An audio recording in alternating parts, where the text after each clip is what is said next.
the dollar has gone below the yen and the euro several times over the last 4 decades. There was a point where the euro was $1, the dollar was 87 cents. And that's happened several times. And in the course of the last 4 decades, particularly before there was a world market, I think what people don't understand is before World War II and before this industrial revolution, all the markets were what they were. There wasn't this international look at the world. But now that we're a global market and that you can get things from every part of the world and you can ask labor to do things in all parts of the world, the power shifts all the time. We cannot afford, now that we're in this global market, to not be competitive with this global market. So for people who say, oh, okay, well, we want to be just nationalistic and we want to stay out of the world market and we just want to be the United States, that ship sailed a long time ago. We have to be part of a global market now to survive. And yeah, the dollar is going to go in and out of power as long as the United States goes in and out of this crazy fluctuation we're doing. Politically, we're very, very much a powder keg. We are very divided in the way we look at things. We have battles going on all fronts in the United States with other countries. We disagree with several other countries and we want them to be like us, and they say, we don't want to be like you. And we have, Great Britain got out of the European Union. And we have all these things happening that make the global markets very testy. So yeah, the dollar has in the past been below the value of the euro. So there was a point too where a dollar was $1 and a euro was $1.5. That's kind of how it worked. There was also, as I said before, where the euro would look like the dollar and we were at 87 cents. So we have gone in and out of this inflationary, crushing prices and the dollar losing its power in the world. And we could very much have that happen. I know they throw it out there, and a lot of times it's a political football that they can get attention. And people love to use inflammatory words like calling it Obamacare instead of the Affordable Care Act, calling that, like we're indoctrinating our kids in these certain subjects, using the word ban for books and other, medical procedures. We do all of that to get people's attention. And Joe, we are a soundbite country right now where we read the headline and don't go any further, or we buy into what everybody tells us. But yeah, the dollar is not that strong. And during the course of the last 40 years, there have been times where the dollar has not been strong, and it does cause global problems. We don't have as much power as we used to. Because why? Not because necessarily we're wrong, but other countries are getting powerful in themselves. I don't know if we didn't have vision and realized that we couldn't stay the most powerful all the time because other people, it's like, Joe, I'm going to explain it to you this way. Like a basketball team who has a losing record going up against the basketball team with the greatest record, and the basketball team with the losing record wins. It's because they are trying hard to be like the best team. Well, if we were the standard at one point for the way a country should be run, while we might not have been looking, other countries were getting as powerful as we were. And they believe that they're as good as we are.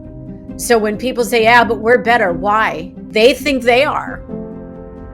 You think you're going to convince China that they're not better than us? Not happening. So yeah, there's going to be shifts all the time, just like there's shifts in power everywhere. There's shifts in cash and there's shifts in merchandise. And if I don't know, you weren't alive, but in the 60s, 50s and 60s, after the war and the way that we viewed Japan, their stuff was considered junk. Well, who's got the highest quality electronics and stuff now? Japan. Who's got some of the best cards in the world? But they weren't considered that way in the 60s. And what did they do? They said, we're not going to be viewed that way anymore.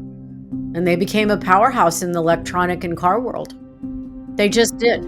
I can't say it was while no one was looking, but everybody watched while they did it. No, it isn't just fear mongering. We've been through this. And if people want to find out what I'm saying, You can search, when has the dollar not been very strong? And it'll give you the history of the dollar. And there's really no money to back any of this up. So there's really no money is just floating out there. People think, oh, there's something backing up this money. No, there really isn't, not anymore. It used to be in the Fort Knox, if anybody remembers Fort Knox. Fort Knox was supposed to have as much gold as there was money printed. Well, that went by the wayside a long, long time ago. There is not enough gold to back up all of the trillions of dollars being printed. Well, that's true everywhere. We're just kind of floating money around and everybody's sort of letting it sort of float there. But there's really nothing to back it up. I think that the reason these banks went under recently, Silicon Valley Bank and Signature Bank and First Republic, is that banks are required to have X amount of assets for the money that they have for investors and or deposit. Well, when the bank invests their money in treasury bonds and treasury bonds aren't worth anything anymore, then their assets have dropped and they can't give the money to the depositors in actual cash, so they go under. So then the government guarantees up to $250,000 per tax ID number. So if you have $1 million in one bank under one tax ID number, that $1 million is only insured to $250,000. So you have the potential to lose the other $750,000. So I believe in bank diversity. I believe in looking up your bank and seeing how solid they are, because you can get the numbers off the internet to see if your bank is sketchy or has enough assets to cover the depositor's money. And that's what we're talking about. So be very careful in these areas. Pick a good bank. There are some crooked bad banks. Pick a good one. Read about it. Don't just go down to the corner bank and put your money there. And if you got a lot of money, bless you, get it insured, move it around, get it in a couple of banks.